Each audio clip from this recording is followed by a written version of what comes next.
Android users can join FaceTime calls initiated by iPhone, iPad, or Mac users, but they cannot initiate calls themselves. To use FaceTime on Android, you'll need a supported browser, such as Google Chrome, and a friend or family member with an iPhone, iPad, or Mac OS device.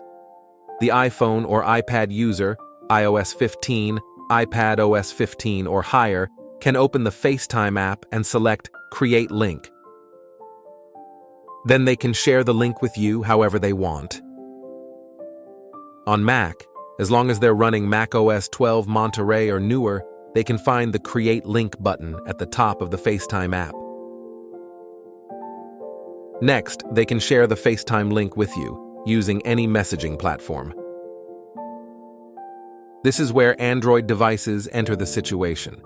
You will receive a link to facetime.apple.com that looks something like this.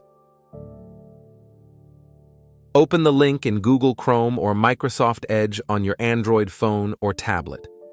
As of February 2024, these are the only supported Android browsers.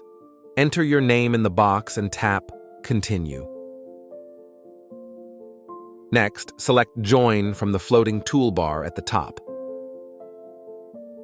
The link will need to accept your request to join.